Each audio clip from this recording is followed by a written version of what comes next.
Thank Dr. Krishna, GVK, and the office bearers for giving me this opportunity.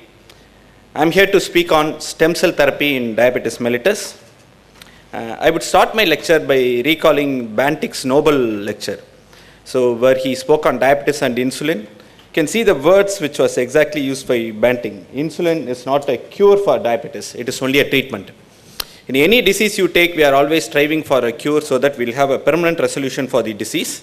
So in that context, when you try to look at what are the cures of diabetes, one, it could be a islet cell transplantation or a pancreatic transplantation. Islet cell transplantation has been very widely done, but the issue with islet cell transplantation is that one thing, it's very simple. You get a donor pancreas, you isolate the islets, and it is transfused back to the recipients. But the problem or the major barrier in islet cell is that to get enough for a recipient, you need at least 2 donor pancreas, and second, you have a problem with immunosuppression also.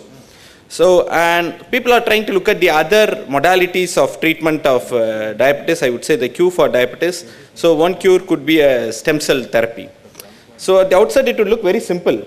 So, you take a blastocyst, you remove the inner cell mass, you culture it.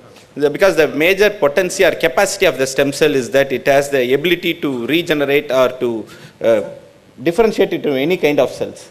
So this pluripotent stem cell, if you want a skin cell, you can make a skin cell. If you want a pancreatic cell, you can make it nerve cell, and you can transplant it back to the patient. So any disease by principle can be easily cured by stem cell therapy. But in reality, does this really happen? So first we have to really understand what exactly is the stem cell. So this is just a small autobiography of a stem cell. So it really explains what it is. I am STEMI and I am a stem cell. I am here to tell you a little about where I came from. And it all began when a sperm met an egg, and the egg became fertilized, forming a zygote, and this is when I first appeared as a new early embryonic stem cell. And over the next few days, the embryo continues to grow, and I divided over and over again until the embryo became a blastocyst.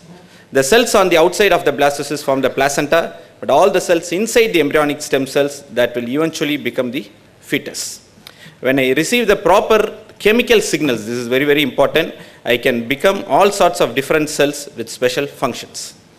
And when you grow up, there is still some of me that stays with you in all sorts of tissues as adult stem cells, and this way I can help you to replace your old and dying cells in your body. And in a nutshell, so really, I am what makes you you. And we are really trying to extrapolate the stem cell, whether it's embryonic or adult, to really cure for this diabetes. So in this context, I would try to give you a bird's eye view of how do we utilize the adult stem cell for cure of diabetes, how do we utilize the embryonic stem cell, and a final word about therapeutic cloning. When you try to look at adult stem cells, and we are trying to extrapolate it to the pancreatic tissue. So either you can use a pancreatic source, so where you get a beta cells from pancreatic acinar cells, you get a beta cells from pancreatic ductal cells, or you try to get a beta cell from non-pancreatic source. It could be a liver, or it could be a bone marrow, or it could be a mesenchyme.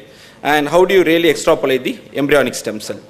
So first thing about generation of beta cell from acinar cell, functionally or developmentally, liver and the pancreas are very closely related. And even in this pancreas, acinar cells are very closely related, and the acinar cell lineage is most closely related developmentally to the pancreatic endocrine lineage. So you try to use the technique of transdifferentiation. And transdifferentiation basically means you reprogram the terminally differentiated cells into another differentiated phenotype. Normally what we think is when a cell is totally differentiated, it is very difficult for us to make it to another cell lineage, but this is possible. So in this you can just see this is the pancreatic acinar cell, and the proteins which are expressed by pancreatic acinar cells are in the brown color, and you de-differentiate it, and these de-differentiated proteins are seen in the green color, and then you can re-differentiate this pancreatic cell to a beta cell lineage where you start expressing the proteins, or you can re-differentiate this into the cells of the hepatocytes. So anything has been possible. And the second source of the beta cell is that you get the beta cell from pancreatic ductal cells. You would agree with me there's at least 20-fold growth of islet cell after birth. And especially when you are obese or when you have other signs of insulin resistance, there is more and more of hyperinsulinemia and islet cell mass increases. Now, there are two mechanisms by which you can get a beta cell growth. One is the replication of pre-existing beta cell, what is present, And second thing, it could be neogenesis. Neogenesis, or the differentiation of new beta cells, can happen from progenitor cell or stem cells that were not beta cells before. So we try to extrapolating this aspect to get more and more of beta cell. The third aspect of getting beta cell is from the source from non-pancreatic cell as to generate a beta cell, what you call adult cell reprogramming. So you totally reprogram the adult cell.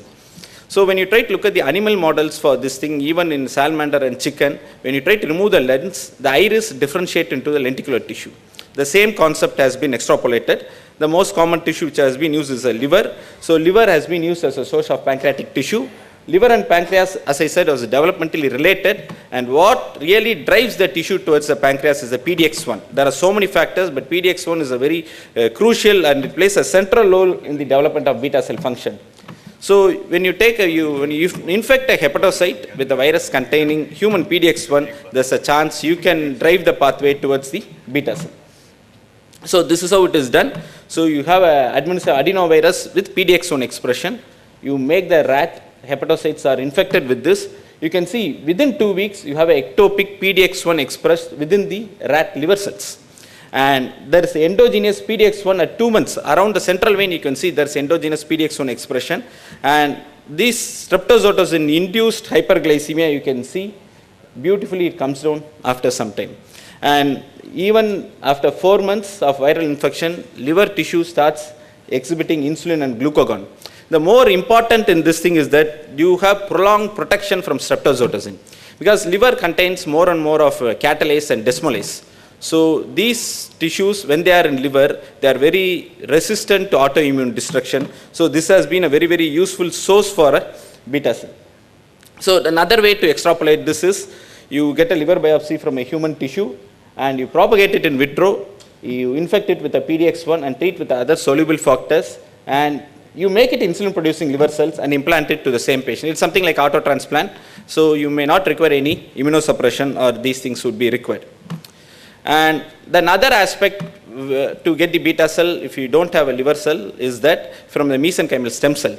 And bone marrows derived from the mesenchymal stem cells can differentiate into insulin producing cells. And again, you express this PDX1 in this bone marrow derived mesenchymal cells, either using a lentivirus or adenovirus, and then you get the islet cell phenotype.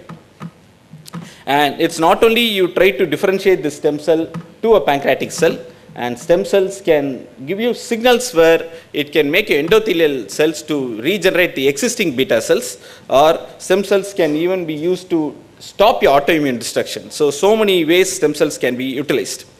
And this is a very beautiful study which showed that the infusion of mesenchymal stem cells, amyloidosis, hyperglycemia and diabetic rats, and they said these stem cells help to improve the insulin sensitivity also. It not only helps to regenerate the pancreatic beta cell or to replace the beta cell, it also helps to improve the sensitivity.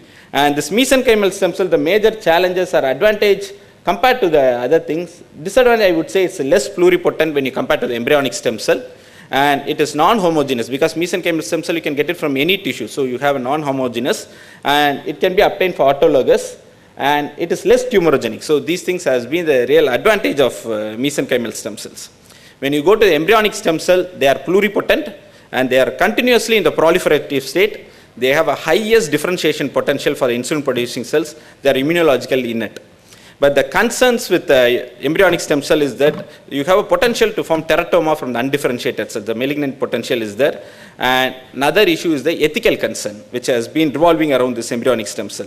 So how exactly it is done? You get a blastocyst, you break open the blastocyst, aspirate the inner cell mass, and remove the inner cell mass, and then you have a various culture medium, you put various growth factor, chemical clues, differentiate into pancreatic cells, neurons, muscle cells, whatever cell you want, you can really extrapolate it. And what about if you don't have an embryonic stem cell? If suppose I am an adult, I don't have embryonic stem cell, what do I do? So you have a human cloning. So you clone yourself, you get your stem cell. So it would be a dream of transplant medicine, where you use a cloning technology to create human embryos for deriving stem cells, and it should be a perfect match. So what exactly is done? You remove your somatic nuclear and you fuse it with a cell, you create an early embryo, and you have your embryo of your own, and if you make it or if you implant it in surrogate, it becomes a reproductive cloning. And you can just destroy it, remove the inner cell mass, and culture it. So you have your own embryonic stem cell. You can treat it whatever way you want. So I would just like to conclude saying we are not too far from the stem cell depart. And I think probably after 10 years, you can get whatever you want. If suppose you want a femur length of 30 centimeter, 45 centimeters, whatever, you can get it. And you can even have, due to competition, various competition, you can have today's special. You can even get a fibula free for a tibia when you get it. And we are not too far. Thank you.